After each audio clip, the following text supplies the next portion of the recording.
เมินเนี่ยก็เลยขออนุญาตเปิดมาก่อนก็เป็นตีมาตีไปเนี่ยศรัทธาญาติโยมเนาะการทุเจ้าภารกิจทุเจ้าเอาก็ว่ากันไปแต่กี้อู้ตึกไหนนี่จะบอกให้ญาติโยมว่า13ข้อจะเดียวขั้นรายการโดยโทรศัพท์นี่ก่อนเอาถึง4 โมงไหนได้กดมาก็กดมาเหี่ยเป็นยังไหนได้กดมาแล้ว0998366322เอาไหนได้กดโทรศัพท์มาแล้วก็กดมาเหี่ยหรอเป็นยังไหนได้กดมาละเบอร์ตะเกียฟังอยู่ก่อหานี่ฟังอยู่ก่อสัก2-3 ท่านกดมาแล้วก็คำเดียวก็จะได้อู้ธรรมะต่อถ้าบะหมี่ก็อู้ต่อเลยนะถ้าโทรมาก็โทรมา0998366322ฟังพระพยอมแล้วเป็นจะได้รายชื่อก็ยังไม่ได้คัดออกมาเตือนเนี่ยโอ้ญาติโยมการมีเนาะแต่ว่าวันศุกร์นี่ก็ประชุมเพลิงศพพระลูกวัดในวัดนี่รายชื่อก็มีญาติโยมเปิ้นหอมหลายอยู่ก็เดียวสัก4 โมงครึ่งก็ก่อยเอารายชื่อมาอ่านอู้ธรรมะคือแล้วไปก่อนมีก็บะมีจะอู้ต่อแล้วจะปิดโทรศัพท์แล้วนะแต่กี้ก็มีกดมานี่2 เบอร์มีลองกดมาเหรอ0998366322สายแรกเนาะเจริญปอนนายสาเจ้าโอ้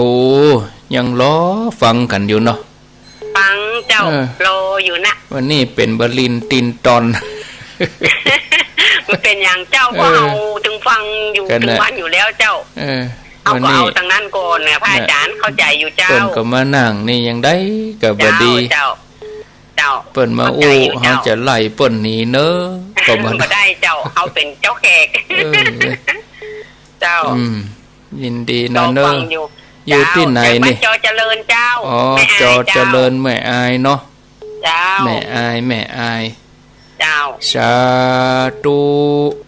เจริญปอนจากตังใดแม่ลิมเจ้าแม่ลิมอำเภอแม่ลิมเจ้าฟังตั้ง3 โมงแล้วก็แม่เจ้าฟังสถานีไหนฟัง96นี่เนาะชัดเจนดีก่อเป่งป้อยดีก่อเจ้าเป่งป้อยรอฟังกันอยู่ก็เดี๋ยวว่าไหลหนีไปแล้วโอ้ไอ้อย่างมันตัวเจ้านี่สดมานี่ ยินดีเนอะแหม3 นาทีจะ4 โมงฮะถ้าเวลาเขามีคุณค่านี่เวยนะอย่าดมได้เวยนะปุ๊บปั๊บเจริญปอนจากตังใดนี่จากรถแดงหนังสีแจงครับรถแดงท่านพระครูครับท่านพระครูเจ้าครับต้องเอากรรมเนี่ยฟังธรรมว่ามันนักเลยครับมันเฉียบครับฟังธรรมนักเนาะฟังธรรมนักอันนี้มาโคมใจนะแน่นอนกะเนี่ยเป็น2-3 ชั่วโมงไม่ได้สักบาทนะครับวนรถวนอยู่หั่นหายไปเลยครับโธ่กระทบหมดก็เอาธรรมมาโคมครับแน่นอนฟังธรรมก็จะมันก็หายเครียดนะดีละจากรถแดงหนองสีแจงนะครับน้องสีแจงรถแดงเจริญปอนจากเจ้าพระครูจากตังใดฉันนำเองเจ้าฉันนำเองพูดตลอดเลยเจ้ารอฟังอยู่เจ้าจะมาก็รุ่นอยู่หั่นเนาะยินดีนักเนอะไม่จ่าเจ้าสาธุแถม2 ท่านเจริญปอนติดแล้วจากตังใดจากแม่กำปองเจ้า ชัดเจน อำเภอแม่ออนนะเจ้า อำเภอแม่ออนแม่กำปองอำเภอแม่ออนเนาะเจ้าฟังเล่าได้คติสอนใจนี่ฟังสถานีไหน96อนุโมทนาเนอโชคดีสาธุสายสุดท้ายเจริญปอนสุดท้ายโอ้ไก่ขันนี่เลยเป็นยังปิดก่อนเนาะปิดโทรศัพท์ก่อนละมาอู้กันถึงเรื่องธรรมะต่อตะกี้เนอะญาติโยมต่อตะกี้เวลาเฮางุดงิดลำคาญใจหันอันยังก็ขวางหูขวางตาไปอย่ามดอีน่ะอันยังก็บ่ได้ดังใจวิธีแก้ก็ฮู้จักปล่อยวางเหี่ยพ่องโลกนี้บ่มีภัยสมบูรณ์แบบเฮาว่าคำนี่เปิ้นยังมี 99% เนาะทุกอย่างบ่มีภัยเต็ม100มันตึงมีหันน้อยเนาะบ่มีภัยสามารถจะตวยตามใจเฮาไปเหี่ยกูอย่างเหมือนม้าก้านกล้วยเนาะเนี่ยอันยังก็ตามอยู่ในระดับกลางๆในระดับพอดีทุกสิ่งอย่างบ่ต้องสมบูรณ์แบบไปเหี่ยกูอย่างอูกันม่วนหน้าฮ้อนนี่จะไปอูห้วนจะไปอูสัตว์อูขวางอูกันม่วนเนาะสบายบ่ต้องเอาเป็นเอาตายเอาจริงเอาจังไปเหี่ยกูเรื่องนะข้อที่3บ้างานล่ำไปเกิดว่าตัวเก่ามีงานล้นมือไปอูกับคนนั้นโอ้งานแตะงานว่านะงานนักผมป้อมมีเวลานะท่านเอามีเวลากินก็เอามีเวลานอนก็กูอย่างมีแต่ความหลิ่งเล็บหลิ่งไอ้อย่างพูดว่าก็รีบเร่งโอ้มันบ่ถูกบ่เถื่อกูอย่างมีแต่ความรีบเร่งจนบ่มีเวลาเป็นของตัวเก่าไอ้อย่างก็เป็นฝั่งกินข้าวก็กินในรถแต่งตัวก็แต่งในรถอาตมาหันบางท่านบางคนเสื้อผ้าอยู่ในรถเป็นบรุ่นบจุนโอ้อันอย่างล่ำเรือกันเนาะรถกลายเป็นบ้านไปเห็นเนาะคนที่รีบเร่งทำงานหลายๆอย่างเนี่ยเอามาพอแต่ทำบ่แล้วสักอย่างงานส่วนใหญ่มักจะเป็นงานที่มีสาระบ่สำคัญเท่าใดสดไปตัวหนึ่งไม่ได้ทำให้ชีวิตดีขึ้นเพราะการเร่งรีบอยู่ตลอดเวลาจิตก็บ่ว่างการรีบร้อนลนก็ทำให้เราขาดสติสัมปชัญญะเนาะขาดความระมัดระวังทำให้บ่ฮู้ตัวว่ากำลังเนี่ยยังอยู่บางทีเผลอไปอู้ไปเมื่อพลังงานส่วนใหญ่สูญเสียไปกับการทำเรื่องเล็กๆน้อยๆงานที่ออกมาก็บ่มีประสิทธิภาพโดนเจ้านายตำหนิโดนลูกพี่ตำหนิก็เครียดทำให้จะต้องเร่งรีบสร้างผลงานเพื่อจะได้รับความชมเชยเพื่อจะลบล้างความผิดแหล่งเห่งต่อใดก็แหล่งผิดไปวนเวียนกันอย่างเงี้ยบ่ฮู้จักจบจักสิ้นวิธีแก้เลือกทำสิ่งที่สอดคล้องกับเป้าหมายชีวิตของเรา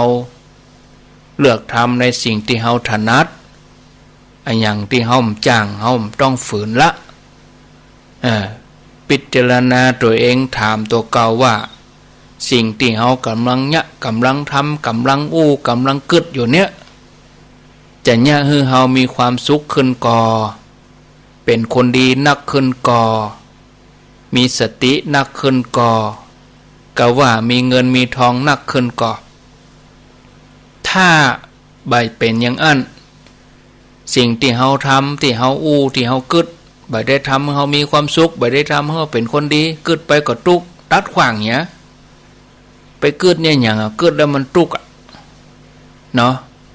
ยกตัวอย่างการนินทาว่าร้ายการติฉินนินทาเอาเจ้านายมาเล่าขวัญเอาภรรยาเอาสามีมาเล่าขวัญคนนั่นเป็นอย่างอันคนนี่เป็นอย่างอี้ถามว่าถ้าเมื่อชีวิตเขาดีขึ้นก็ถ้าชีวิตเขาดีขึ้นเขาก็ตัดขวางเนี้ยทำปัจจุบันให้ดีที่สุดเพราะสิ่งต่างๆที่ทำในปัจจุบันจะส่งผลไปยังอนาคตแน่นอน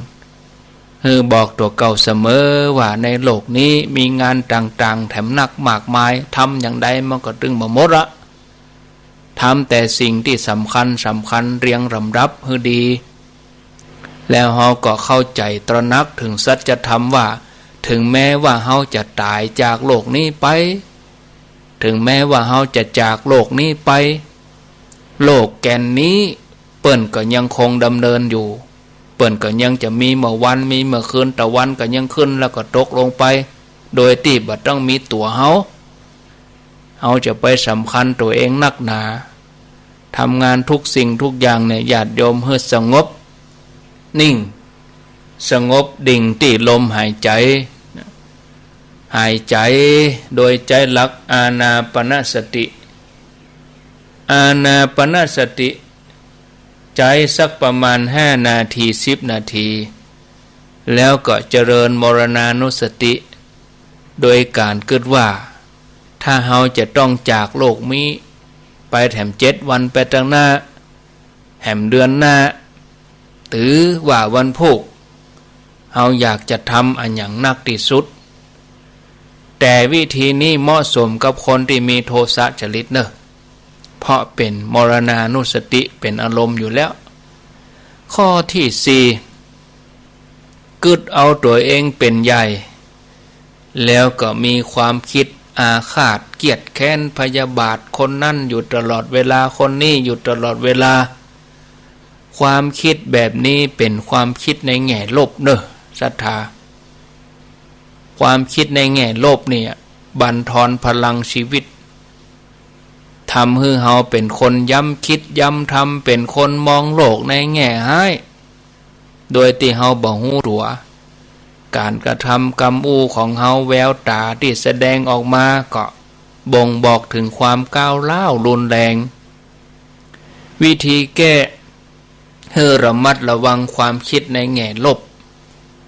ถ้าความคิดนี้พุทธออกมาก็ให้ใจสติระงับไว้เสียเมื่อมีความคิดหมู่นี้โผล่ขึ้นมาเฮาบ่ต้องไปใส่ใจบ่ต้องไปกึดต่อให้เปลี่ยนเรื่องกึดทันทีเสียเลย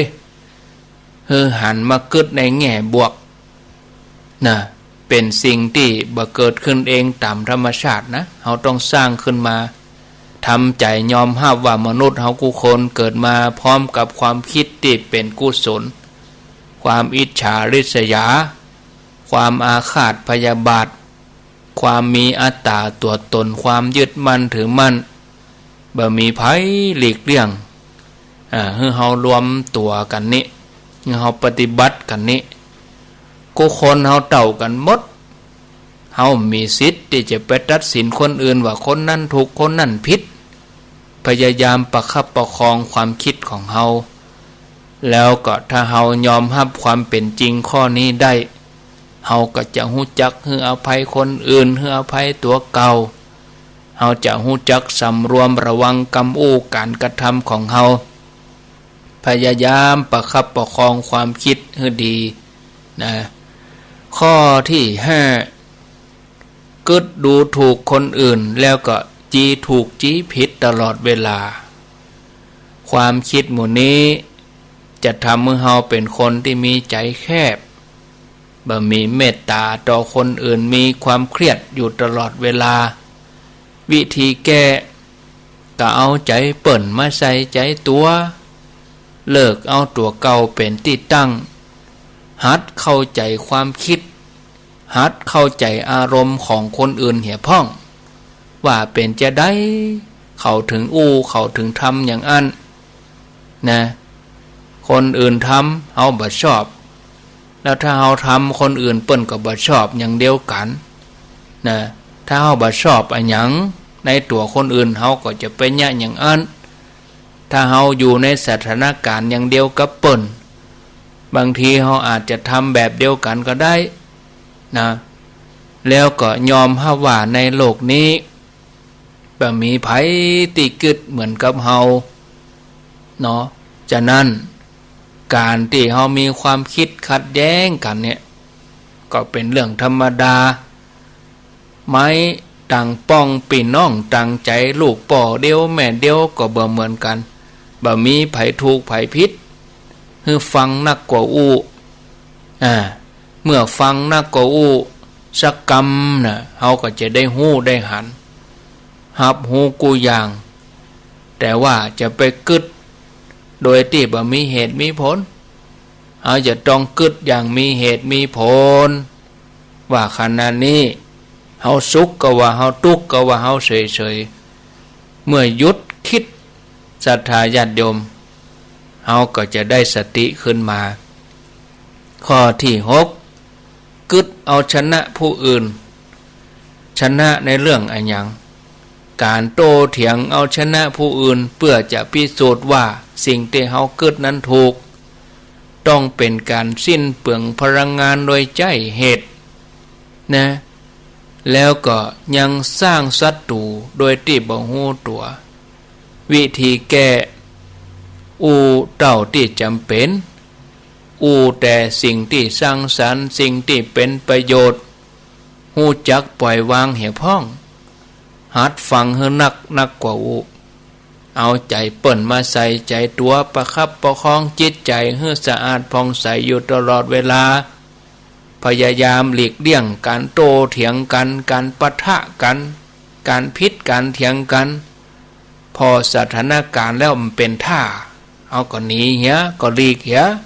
หลีกเลี่ยงเหี้ยนะอันจะเป็นเงื่อนไขให้ทะเลาะกันข้อที่7กึดก็จะทวงบุญคุณจากคนอื่นการทวงบุญคุณนี่ทำให้เฮาเป็นคนที่มีใจคับแคบเต็มไปด้วยความอึดอัดความบ่พอใจความลังเลสงสัยจิตใจเฮาก็สกปรกขุ่นมัวเพราะว่าเป็นการทำดีเพื่อหวังผลตอบแทนเป็นได้เขาถึงมาหาเฮาเป็นได้เขาทำมาเนี่ยยังได้อย่างนี้อันนี้เกิดไปก็น้อยอกน้อยใจเขาลืมเฮาแล้วก็เขาเนี่ยยังบาดนึกถึงเฮาอันนี้คิดทวงบุญคุณวิธีแก้ก็ช่วยเหลือโดยที่บ่ต้องนึกถึงผู้หนึ่งผู้ใดก็นึกถึงตัวเฮาเนี่ยควรเพราะอยากจะมากกว่าเพื่อจะเปิ้นมาตอบแทนที่เฮาเพราะเฮาใครนะบ่ต้องมีตัวเขาเฮาก็เฮาก็ช่วยเหลือคนไหนพอจะช่วยได้ก็ช่วยไปบ่จำเป็นต้องว่าช่วยเพราะเป็นญาติช่วยเพราะเขาทำดีกับเฮาช่วยแล้วก็หันหลังกลับบ่ต้องไปหวังผลตอบแทนข้อที่8กึดกังวลในสิ่งที่ยังมาบ่ถึงอย่างเฮากังวลเรื่องโรคภัยไข้เจ็บอะไรอย่างหมดเนี่ย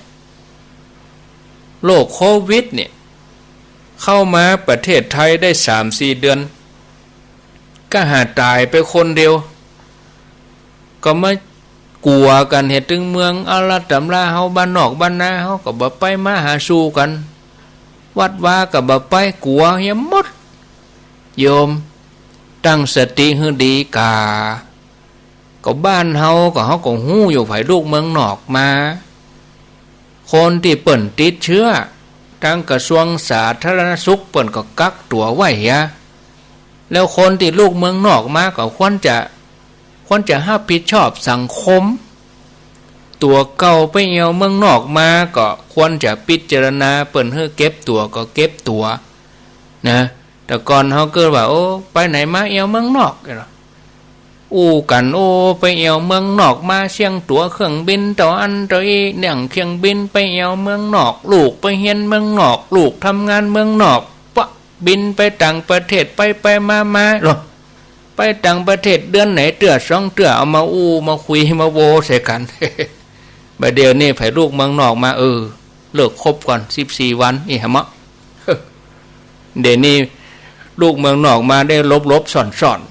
ๆลงเครื่องมาเปิ้นตรวจเข้มไปเหี้ยล่ะสนามบินนี่โอ้ญาติโยมคนเป่งลึงกังวลเฮาอยู่บ้านเฮาวิถีชนบทบ้านนอกบ้านนาเฮาเจว่าไปนั่งห้องแอร์ไปเดินห้างไปประชุมกันเนาะห้างของเฮาก็ปุ่นมีป่ายไม้พักหวานพุ่นเนาะมีพักแคบพักคือพักฮี่พักเหียดปุ่นรู้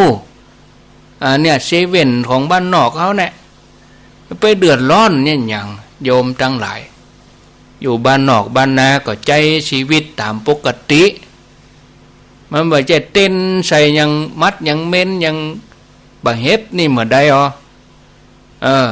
พอข่าวฮือนักติดตามข่าวที่มันเป็นข่าวจริงบ่ใจไปตัวข่าวปลอมตัวข่าวปลอมเปิ้นบอกว่าข่าวว่าแพร่ติ้งฮันเนอร์บัดเดี๋ยวนี้คนไข้มีฮันเนอร์หงยาฮันเนอร์หงยานี่เนอเอาไปมาหมอเปิ้นต้องมาแก้อุตรุดก็เขาจะปล่อยข่าวเนี่ยอย่างข่าวที่มันบัดแต้เนี่ยมีเหมือนกันญาติโยมไปปล่อยข่าวเดี๋ยวนี้คนเป็นโรคนี่โรคโควิดนี่ไปจ่ายล้านฮันเนอร์ไปห้างนี่เนอคนก็เลยมันไปห้างฮั่นเหียถ้าเขาอุตริหน่อยไปปล่อยข่าวไปจ่ายกาดฮันเนอร์กาดหางดงเนอร์กาดแม่อ่อนเนอคนก็อยู่บ่ไปกาดเหมาะมันมาใจเรื่องรู้ญาติโยมวุ่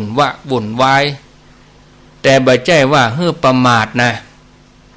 ตัวข่าวที่ตั้งราชการเปิ้นฮื้อที่คนมันตื่นกันถึงวันนี้เพราะว่าข้อเท็จจริงเนี่ยไปเจื่อข้อเท็จบ่เจื่อข้อจริงไปเจื่อข่าวลือเขาว่าเขามีไหนบ่ฮู้เขามันออกลุ้นหูบ่ฟังนักแล้วก็ไปเจื่อลาตำลาวันศีลวันพระเดินดับเดินเปงบ่มาวัดกัวติดโลกโอ้อันนี้ใครเกินไปบ้านเฮาเนี่ยเฮาก็อยู่ของเฮาไปอย่างเงี้ยญาติโยมนะอยู่กันไปปฏิบัติกันไปมีหยังเดี๋ยวนี้40องศาเชื้อโรคอยู่ไปได้อย่า30องศาออกมาทางอากาศมันก็ตายอ้องล่ะเชื้อโรคนี่หมอเปิ้นถึงบอกว่าอุณหภูมิถ้าเกิน28-29องศาเชื้อโรคนี่มันอยู่ได้มันชอบหนาวเฮาก็ต้องล้างมือมันน่ะเฮาก็ช่วยมือกินข้าวก็ทุกครั้งก็ช่วยมือกินข้าวเนาะจะกินข้าวก็ช่วยมือจะกินข้าวก็ช่วยมือแล้วมันร้อนเฮาก็อาบน้ำชำระร่างกายให้สะอาดเถียแม่เจ้ามากินข้าวง่ายแล้วไม่ได้ไปไหนอยู่ว่างๆก็เอาผ้าคว้ามาตากเถียตากตีนอนเถียจะไปให้มันอับชื้นตากตีนอนทำความสะอาดบ้านบ่อยๆเถียเฮาไปคลุกทีพอคนไหนติดโรคเปิ้นจึงมีชื่อออกมาเปิ้นฮู้แล้วหมู่เฮาก็ฮู้ไผมันจะเป็นโรคหยังโดบ้านเฮานี่แต่ถ้าคนที่ลูกเมืองนอกมานี่ต้องสงสัยไว้ก่อนเนาะไผลูกเมืองนอกมาก็บ่ทันออกบ้านเตืออยากเปิ้นมีมาตรการของเปิ้นถ้าพ้นระยะเวลาไปก็สบายอยากอันที่เฮาไปกึดกังวลในสิ่งที่ยังมาบ่ถึงนะการกึดวิตกกังวลในสิ่งที่ยังบ่ถึงก็จะทำลายจิตใจของเราถึงโลกนี้แห่งกรรมหนึ่งสมัยแต่ก่อนญาติโยมย้อนไปถึงวงการแพทย์ก็ยังบ่ก้าวไกลโรคอหิวานี่เฮาก็นึกว่ารักษาบ่ได้แล้วหรอวันนโรคหมดเนี่ยวันนโรคอหิวาโรคฝีดาษเนี่ยเฮาไปพอหนังประวัติศาสตร์เจ้าฟ้ามหากษัตริย์ในหนังประวัติศาสตร์พอหนังเรื่องสุริโยไทยก็หนังอะไรอย่างที่เปิ้นเป็นโรคฝีดาษได้เอาใบตองมาห้องแล้วก็นอน ก็โรคนั้นก็ยังรุนแรงนะแต่หมอเปิ้นก็ต้องคิดค้นวัคซีนคิดค้นยาก่อนเขาก็ว่าโรคเอดส์นี่หายยากแล้วรู้เป็นก็ตายคนบ้านนอกบ้านนานี่ห้องว่าเพียงหูบเพียงหูบนั่น เอวหลมผมตั้งมอยตามองไว้อยู่ในม้อยไว้บัดเดี๋ยวนี้เปิ้นมียาต้านยาอย่างขึ้นมาก็ใจชีวิตตามวิถีปกติดูแต่ก่อนโรคเอดส์นี่บ้านศพบ่ได้เขาก็บ่ไปละกลัวระวังเพียงนะเนื้อเพียงมันเต้นใส่เหมือนเพียงเนี่ยเพียบกับอย่างอันบ่ใจอย่างอันรู้ต่อมาคนเขามีการเฮียนฮู้นักขึ้นได้รับความฮู้นักขึ้นเขาก็บ่กลัวโลกนี้ก็เหมือนเดียวกันนะเฮาใจสติดีไปสับสนวุ่นวายไปกังวลในสิ่งที่ยังมาบัดเทิงนะสับสนกันเต็มไปหมดหวาดกลัวใจก็บ่ได้อยู่กับปัจจุบันวิธีแก้ก็หูตัวอยู่ตลอดหูตัวเองว่ากำลังทำอะไรอย่างทำแล้วเกิดผลอะไรอย่างทำวันนี้ให้ดีที่สุดถ้าเกิดเกลียดเกิดโกรธไผ่มันไส้ไผ่ความโกรธความเกลียดนะความบ่ชอบหน้าคนนั้นคนนี้คนติดทำให้เฮาเจ็บช้ำน้ำใจอันนี้เป็นนิสัยที่เกิดได้กับมนุษย์ทุกคนนะแต่เมื่อมีความคิดหมู่นี้พุทธขึ้นมาในใจเฮาก็ควรจะระมัดระวังบ่ได้แสดงอาการสีหน้าตาแววตาน้ำเสียงการกระทำอะไรอย่างออกมานอกจากนั้นเฮาควรพอคนเหล่านี้ในแง่บวกอินดูเปิ้นคนที่มาตำหนิเฮาต้องขอบคุณว่าเปิ้นกำลังสอนเฮาเปิ้นสอนเฮาให้เฮารู้จักทำงานดีขึ้นเปิ้นติเฮาเปิ้นตำหนิเฮาเปิ้นบอกให้เฮาทำงานละเอียดขึ้นให้เฮาทำงานมีระเบียบขึ้นก็ว่าคนที่นินทาว่าให้เปิ้นกำลังสอนเฮาให้เฮารู้จักวางตัวเฮาก็ทำเท่าที่จำเป็นเท่าที่จำเป็นเพราะเขาฮู้เรื่องเฮาหมดแล้วนะดีบ่ดีเขาก็ไปจนสนุกปากไปคิดกังวลยังกับกำของคนอื่นนะวันนี้ก็คงจะได้ตึกข้อ8ต่ออันเนาะพ่อแม่ศรัทธาเวลาเฮาม่วนนี่นะเวลาเฮาม่วนนี่มันหยังมาโวยจื้อก็บ่ได้คัดเตือลุนี่จื้อก็บ่ได้คัดเตือกะเดี๋ยวจะอ่านเต้าที่ปอจะอ่านได้แม่ปราณีเนอะแม่ปราณีแก้วนาหลวงอยู่ชุมชน5อยู่หายาเนาะเปิ่นแจ้งความประสงค์มาว่าท่านอาจารย์ท่านพระครูแม่จะเป็นต้นเนอะวะเดี๋ยวมาเป็นเกาเนาะเป็นเกามันปวดกินผักหวานมาได้เป็นเกาแม่เป็นต้นบุญเนอะอีวะจะรวบรวมลูกหลานอันนี้แถม5,000 บาทเนอะเปิ้นจะซื้อเครื่องทรงป่อไพบุญแม่จรูนปกปิงเมืองอันนี้200ร้านรักสัตว์500 บาทแล้วก็แม่บัวผินสุนทรเวชมาตานแต่ว่าวันซื้อนี่แถม 10,000 บาทวันก่อนนั้น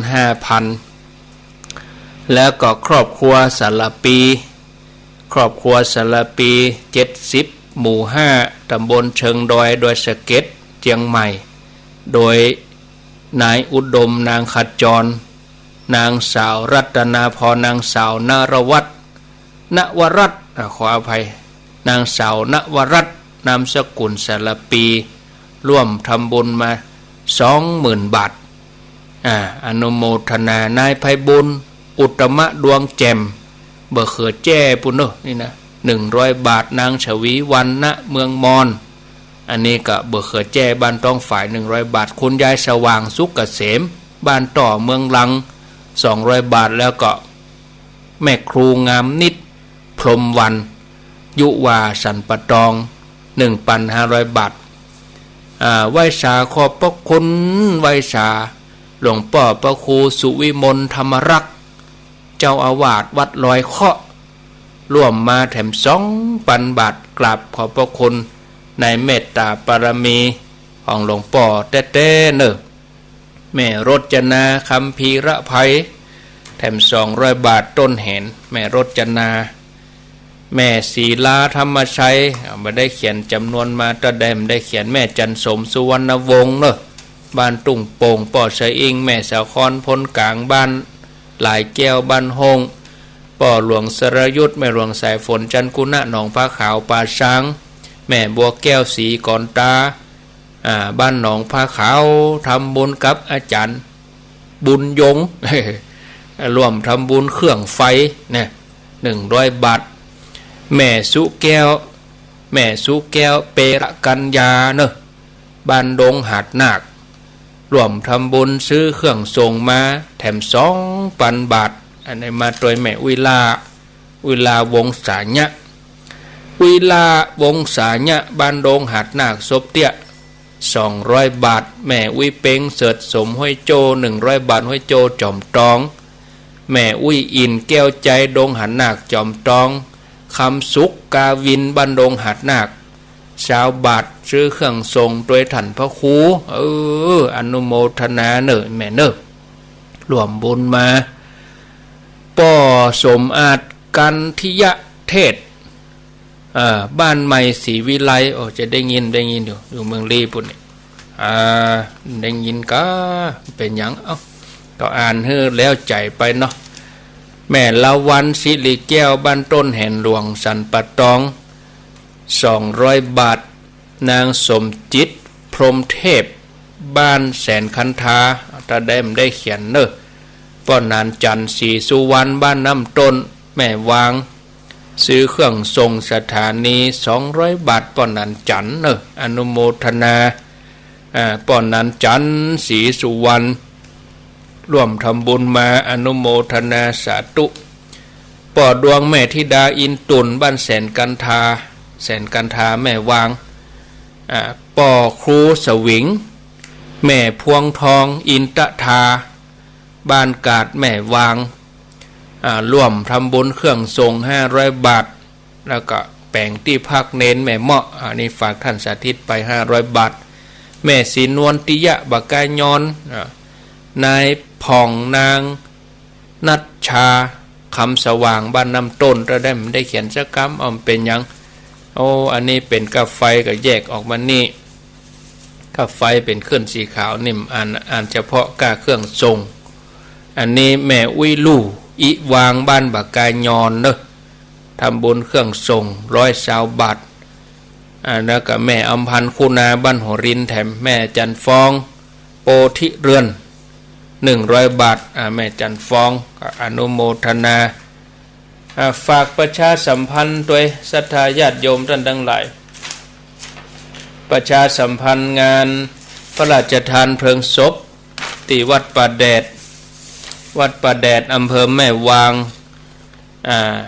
หลวงปู่ครูบาบุญปันพระครูประภากรพิสุทธิ์ครูบาบุญปันอดีตเจ้าวาดวัดป่าแดดรูปที่5ได้มรณภาพด้วยโรคชราเปิ้นจะจัดพระราชทานเพลิงศพในวันที่15 มีนาคมปัจจุบันนี้เปิ้นก็ตั้งศพบำเพ็ญกุศลตั้งแต่วันที่9 มาละ9 ถึง 14มีเทศทุกคืนแล้ววันที่15 มีนาคมนี่ก็งานพระราชทานเพลิงศพเนอะที่วัดป่าแดดตำบลบ้านกาดอำเภอแม่วางจังหวัดเชียงใหม่อันนี้ข่าวสารงานบุญก็ฟังตุลุงยองฮะงานบุญมีฟังรายการเปิ้นวันนี้วันพัดภูมิเจ้าก็ตุลุงยองแล้วก็เอาป้อนเหี่ยก่อนบ่เนาะจะ4 โมงเกิงแล้วนี่เอาป้อนเหี่ยก่อนบ่สัพปีติโยวิวัชชันตุสัพพะโลโกวินัสสันตุมาเตภวัตวันตรายโยสุขีทีคายุโกภวะอภิวาทานะสีลิสนิจจังพุทธาปัจจายโนจัตตาโลธรรมาวทันติ อายุวันโนสุขังปะลังเอาละอันนี้รายชื่อก็จะเอารายใหม่ๆมาอ่านไปอันเก่าก็ทบไปสมทบไปเนาะรายใหม่ก็มีมาที่อ่านไปนี่แฮมอันนี้ก็มีลายเก่ามีนี่แถมอนุโมทนาเดี๋ยวอ่านให้เปิ้นเห็นเนาะ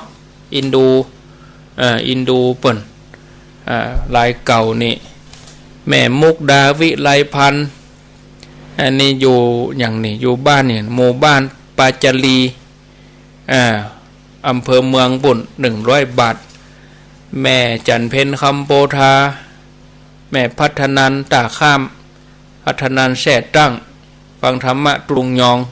อันนี้300 บาทนะตุลุงยองกันแล้วก็ร่วมทำบุญมาอนุโมทนาสาธุเปิ่นฝากเป็นอย่างล้อนี่นะอนุโมทนาเนอก็บ่ได้คัดได้แยกเนี่ยจะมาก่อนเป็นยังอนุโมทนาแพทย์หญิงอนงเรือนใสทำบุญวันเกิด1 มีนาสมทบซื้อเครื่องส่ง500 บาทอายุวันนะสุขภละต่อไปก็มีนี่แถมลายเดียวแม่ยังเดียวกันเนอแม่บัวลันจำปาอิ่มพร้อมลูกหลานบ้านบวกก้างสันกำแพงเนออันนี้ทำบุญมาวะถวายตุลุงยองปู่จ้ากันเตดแยกไปนี่1,000 บาทก็ได้ให้ขยมเอาไปส่งให้เปิ้นจัดทาแม่บัวลันจำปาอิ่มพร้อมลูกหลานทำบุญเป็นเครื่องทรงมาแถม2,000 บาทอนุโมทนาสาธุก็หลายคนอยู่ดูลูกบวกก้างมาวันนั้นฟังถึงวันว่าสาธุเนอะนางเพ็ญสายจมภูกาบ้านหนองเหียง100 บาททำบุญเครื่องทรงสถานีฝากท่านพระครูวรธรรมนาถมาแม่สุทัศน์ดีมูล100วรกันเรือนรักเรา100 บาทแม่เขียวชัยกิวแล100 บาทฝากท่านพระครูวรธรรมนาถมาเป็นรายเก่ารายใหม่ก็สูญกันไปเนอะป่อเรินแม่พิมพ์ดอนใจประแดดแต่ได้เขียนสักกรรมแม่วิคำคุณบ้านห้วยน้ำขาวทำบุญ50 บาทแล้วก็นายเกษมนางบุญเรืองจันวงศาทำบุญเครื่องทรง200 บาทอนุโมทนาเนอะแม่ลองดาวเวียงกันแม่ห้วยเงินเหนืออันนี้อ่านไปแล้วหรออ่านไปแล้วนี่เป็นยังอ่านแหมล้อมก็ได้อ่านแหมล้อมเนาะอินดูเปิ่นแต่บุญรัตสุชาดา100 บาทแม่ลองดาวเวียงกันห้องส่ง100 บาทแม่แสงเพลินไพเลาะแม่ห้อยเงิน100 บาทแม่รำไพพันทาวันป่าไม้แดง100 บาทแม่วันเพ็ญดาวีแม่ห้อยเงิน100 บาทแม่บัวผายโปธาวินแม่ฟองคำชัยปัญญาบ้านนามนลีแม่ฟองคำชัยปัญญานามนลีแม่บัวผายตัวอนุโมทนานายอภิชาติมูลรังสีทำบุญมาการนัดบันดอนอนุโมทนาป้าวันจีนหมูตาต้นงิ้ว100 บาทแม่4,000ปางใหม่บ้านเหล่าพระเจ้าตะเขียว100 บาทยายแดงรัตนาพรหมใจยาพร้อมลูกหลานบำรุงเครื่องทรงสถานีนางประไพศรีทิพย์แก้วบ้านเหล่าเป้าทานไปให้นายสอนชัยทิพย์แก้วทำบุญเครื่องทรง1,000 บาทเป่าอินถาแม่เกียงคำหม่อนคำดีบ้านสันทรายหนองแก้วทำบุญมาแล้วเราได้เขียนสักกรรมแม่คำแปงแก่นสารบ้านสันทรายหนองแก้ว200 บาทครอบครัวของเป่าอินถาแม่เกียงคำหม่อนคำดีพร้อมลูกหลานทั้งหลายร่วมสมทบซื้อเครื่องทรงสถานี2,100 บาทบ้านสันทรายหนองแก้วเนอแม่สมนาคำตุ้ยชัญญาชัยวงศ์บ้านปากตางเจริญร่วมทำบุญมา500 บาทเครื่องทรงสถานี แม่บุญมีตาแก้วหนองป่าสวายเครื่องทรงตะได้เขียนจักกำป่ออานิดก็ว่าอาทิตย์เนี่ยป่ออาทิตย์ป่ออาทิตย์ขออภัยป่ออาทิตย์แม่สุ่มอนุวงศ์บวกก้างทำบุญเครื่องทรงสถานีมาอยู่ในซองนี่มได้เขียนโมตใดนายฉันนางอรชพรนามชัยยาบวกก้างสันกำแพง200 บาทร่วมทำบุญมาอนุโมทนาแม่บัวลันจำปาอิ่มพร้อมลูกหลานทำบุญเครื่องทรงสถานี2,000 บาทตานหาบรรพบุรุษป่อแม่ญาติกาเทวบุตรเทวดาเจ้ากรรมนายเวรเนาะป่ออุดรใจจ้อยพร้อมลูกหลานทั้งหลายเครื่องทรงสถานีบวกก้างสันกำแพง200 บาทป่ออาทิตย์นี่เนาะป่ออาทิตย์อนุวงศ์แม่หลวงสุ่มอนุวงศ์เนาะพร้อมลูกหลานทำบุญเครื่องทรง500 บาทบวกก้างสันกำแพงแม่บัวผันอ้ายเสาป่อสุพรรณอ้ายเสาแม่ออนหมู่14สันกำแพง200 บาท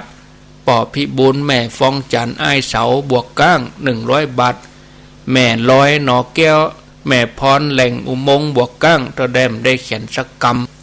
ป่อฤทธิ์แม่คำออนชมพูแก้ว100 บาทนายเสริมศักดิ์นางสุนามหาวงศ์100 บาท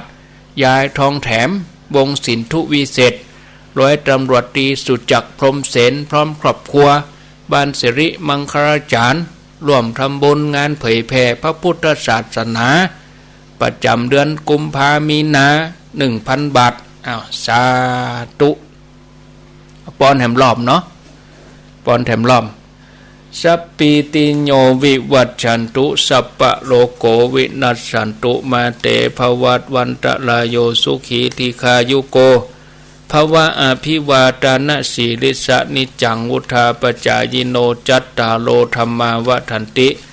อายุวันโนสุขังปะลังเอาแล้ว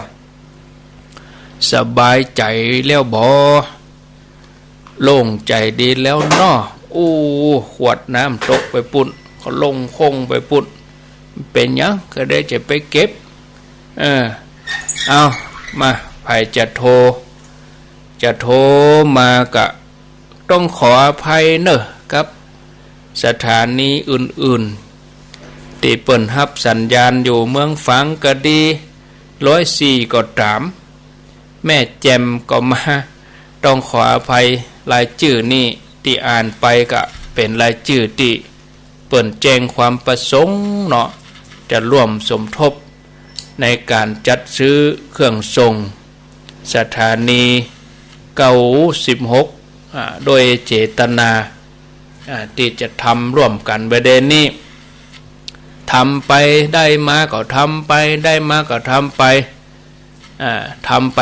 80,000 กว่าบาทแล้วนะญาติโยมนะเดี๋ยวนี้เขาก็ห้อมแหมใหม่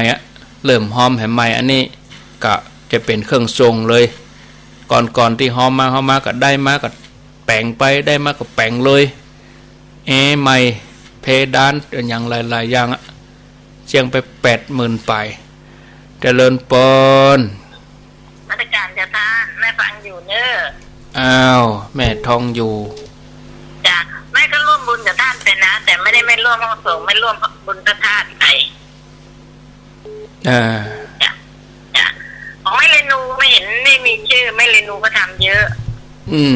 พร้อมที่ไหนพร้อมที่งาน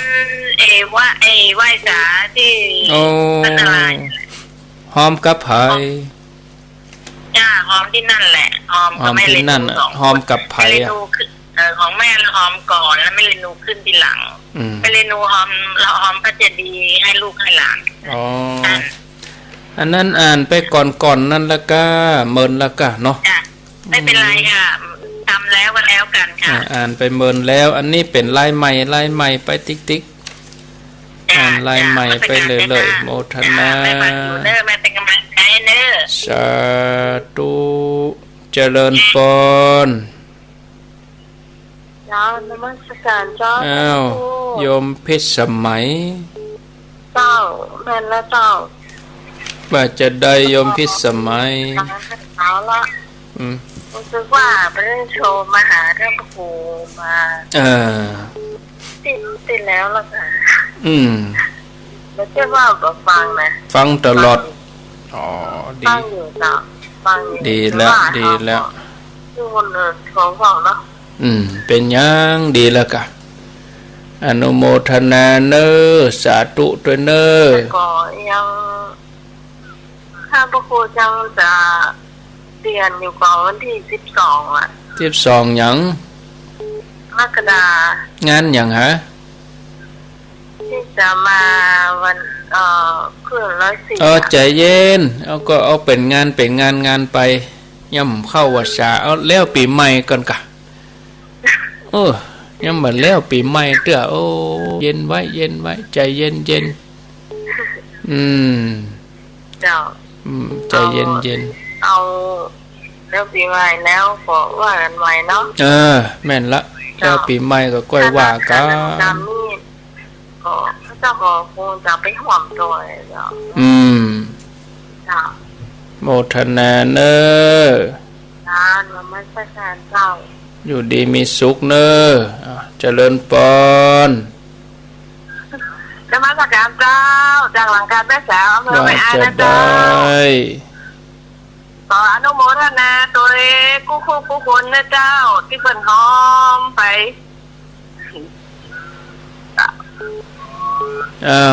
โอ้ไปเชียง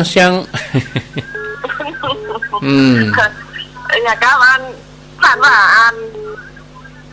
คนบ้านเราอ่ะมันความร้อนมี40 องศาเขาก็เติมน้ำร้อนเข้าไปแหมก็มาได้มาใกล้บ้านเราได้มาใกล้เขา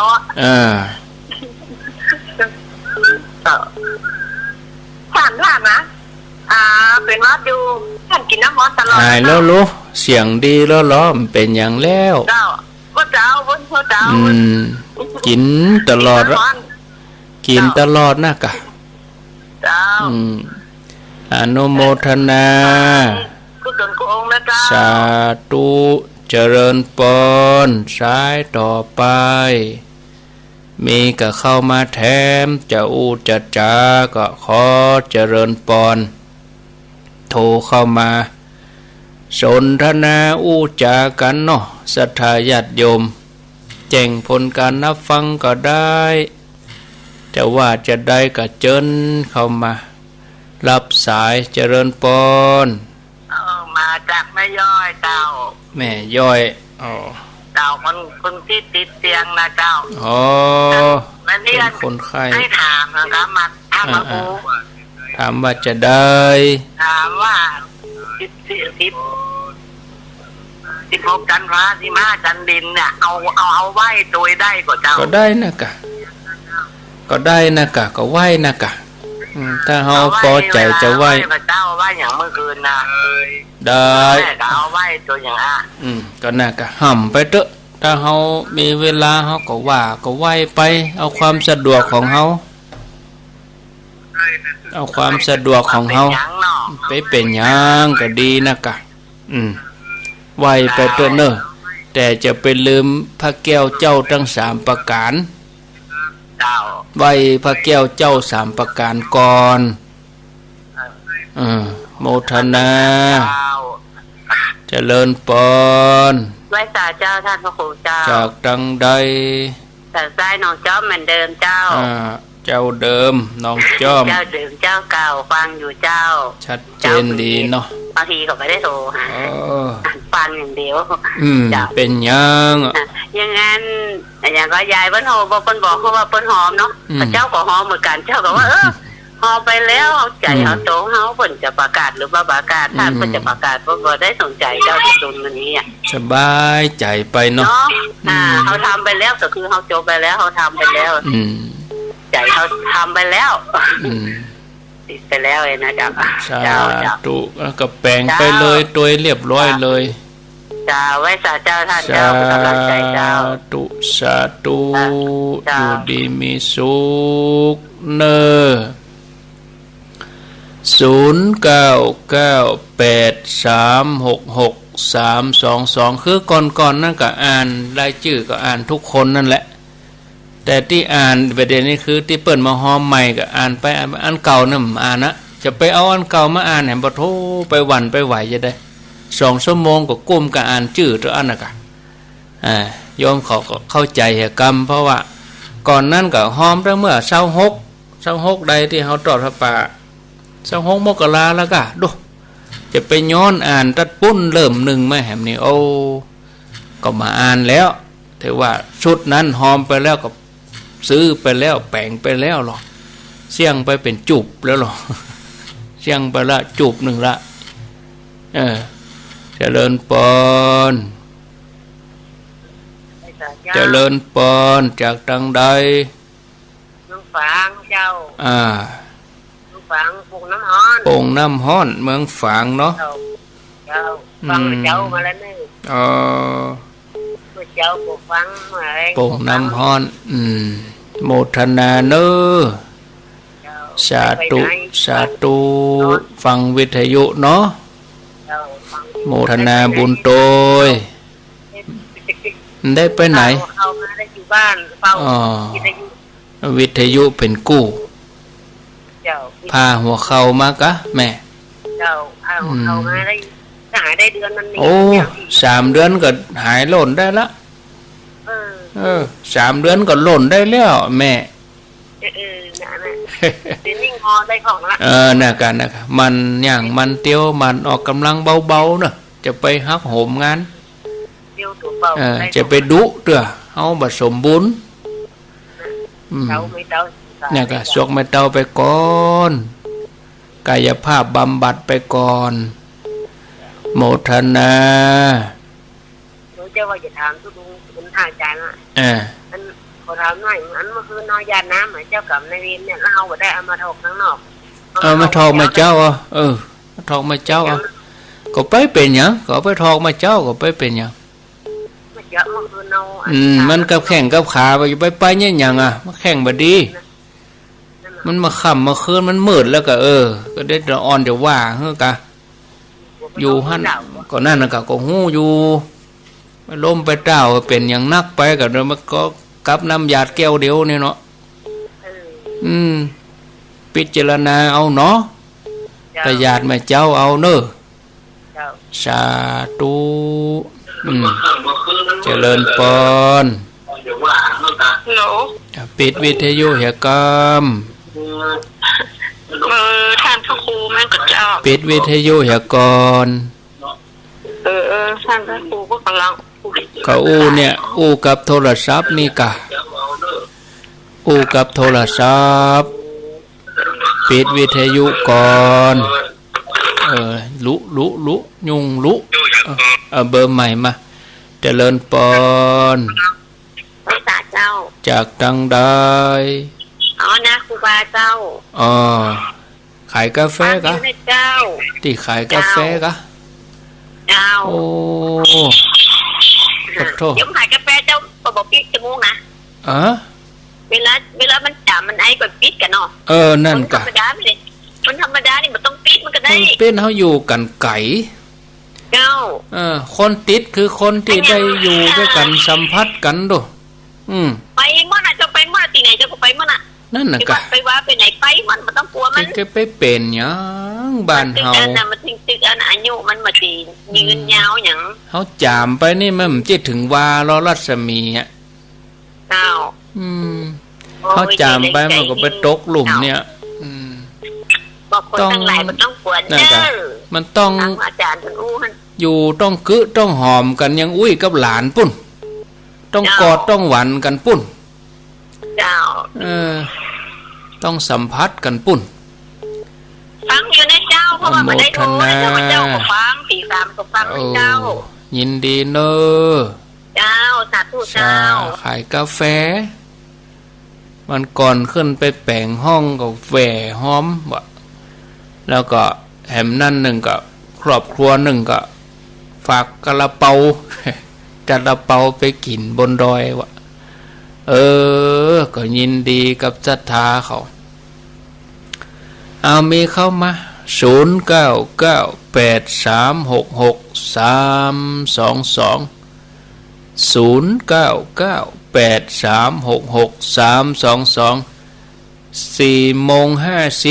ข้างแถม10 นาทีวันนี้อยู่ตนเดียว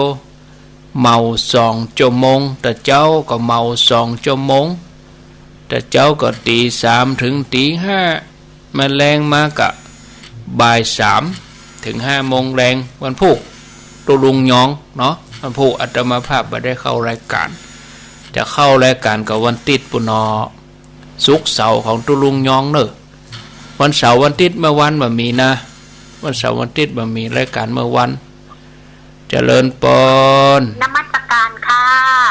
จากตังใดจากบ้านท่อค่ะบ้านต่อเมืองลังกะค่ะอ๋อฟังชัดดีก่อบ้านต่อเมืองลังฟังชัดดีค่ะบ้านต่อเมืองลังคืนก็ฟังค่ะฮู้จักยายสว่างนี่อยู่กะกำลังพูดอยู่ค่ะยายสว่างสุกเกษมเนี่ยค่ะอันเนี้ยกะตลอดค่ะยายเป่งลึงเนี่ยกะยายแจ้งยายแจ้งยายแจ้งยายแจ้งยายสว่างเนาะ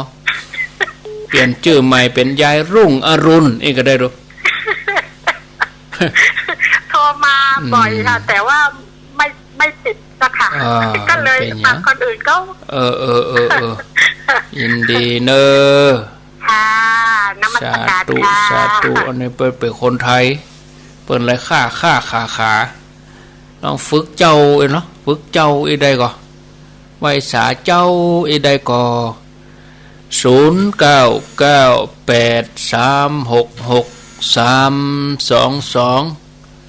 เจริญปอ